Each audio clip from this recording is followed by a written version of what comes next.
So I'm going to talk about aliens.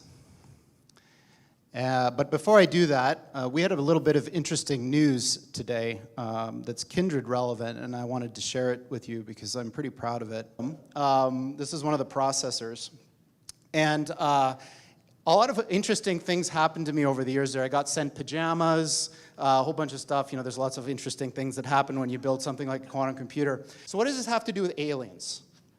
So Sam Harris, who I quite admire, is a very interesting guy, was reciting this parable at a TED Talk that he was giving, and it goes something like this. So say I'm the President of the United States. So I receive this message from the heavens. So my microwave dish, my SETI dish, finally captures something. And what it says is, in 50 years, or 13 years, we're coming to your planet. You got to be ready. Now just imagine what would happen if that happened. A super intelligent alien race beamed down a message to all of us Earthlings saying, we're coming July 13th, 2030, and boy, you better be ready because the mothership is landing right on the front lawn of the White House or wherever you wanted to land on that day. The amount of resources that would be marshaled to try to figure out what to do would encompass the whole world. AI is just like that. So when this thing that I'm talking about happens, it's going to be exactly the thing that you're thinking about those super intelligent AIs. So the one thing I can tell you is they're not going to be like us. So alien means, different. These things that we're building are not going to be people. They might be really smart, they might be really good at all sorts of different things, but they're not going to be like us. They're going to be aliens. And they're going to be, I'm sorry to say, way smarter than every single person in this room, in ways that we can't even comprehend. So this, of course, triggers a lot of alarm. One of the guys who talks about this is Elon, who says things like this, like, when you do this, beware, because you think, just like the guy in the stories, that when you do this, you're going to put that little guy in a pentagram, and you're going to have your holy water out, and you're going to wave it at the thing, and by God, it's going to do exactly what you say and not one thing more, but it never works out that way. So this is an attitude that some are having, this emerging alarmism about the way this is going to go. But these words, demons, doesn't capture the essence of what's happening here. I don't know if any of you are turn-of-the-century weird fiction fans, but there's this guy named H.P. Lovecraft, who's a very famous American weird fiction author. And he espoused a view which is called cosmicism. And the essence of cosmicism is cosmic indifference. So what he was saying is basically, yes, there are these massively intelligent entities out there, but they're not good, they're not evil. They just don't give a shit about you even in the slightest. The same way that you don't care about an ant is the same way they're not going to care about you.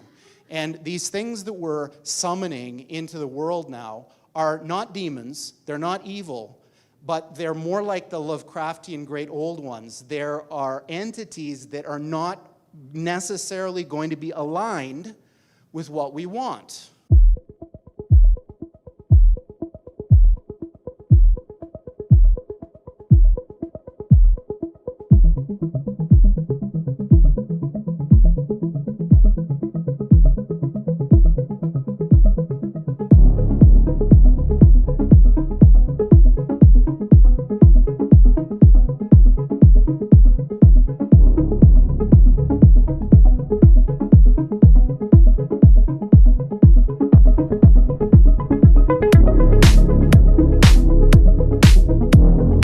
死んだらもうそこでだけどね、ロボットはね、一番いい方法をずっと考えながら AI で考えながら進化させていくことができるので、これは優れたもんです。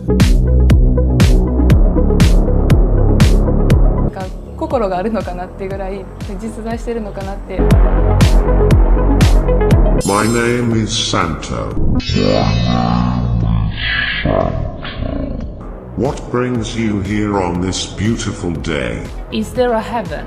It is easier for a camel to pass through the eye of a needle than for someone rich to enter the kingdom of God. So he wouldn't answer my question directly about whether there is a heaven, but he did reply with a verse of the Bible that I thought was quite relevant.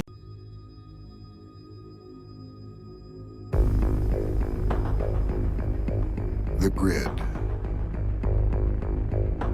A digital frontier. I tried to picture clusters of information as they moved through the computer. What did they look like? Ships, motorcycles? Were the circuits like freeways? I kept dreaming of a world I thought I'd never see. And then, one day... You got in. That's right, man. I got in.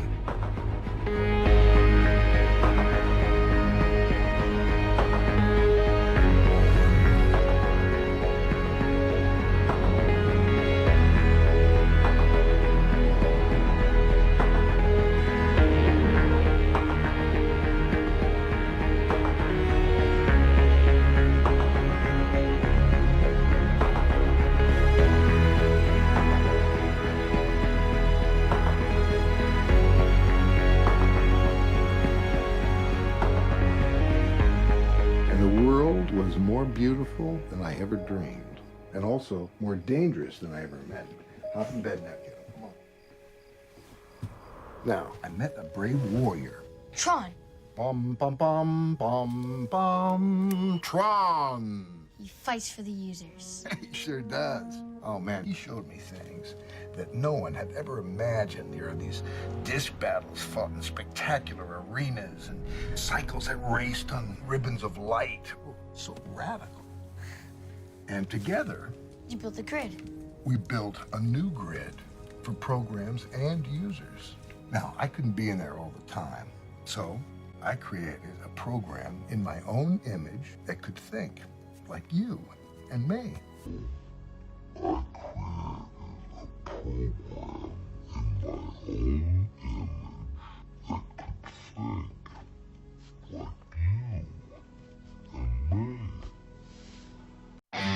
And he had power to give life to the image of the beast, that the image of the beast should both speak and cause that as many as would not worship the image of the beast should be killed. And the third angel followed them, saying with a loud voice, If any man worship the beast and his image, and receive his mark in his forehead or in his hand, the same shall drink of the wine of the wrath of God, which is poured out without mixture into the cup of his indignation. And he shall be tormented with fire and brimstone in the presence of the holy angels and in the presence of the Lamb. And the smoke of their torment ascendeth up forever and ever. And they have no rest day or night, who worship the beast and his image, and whosoever receiveth the mark of his name. Here is the patience of the saints. Here are they that keep the commandments of God and the faith of Jesus.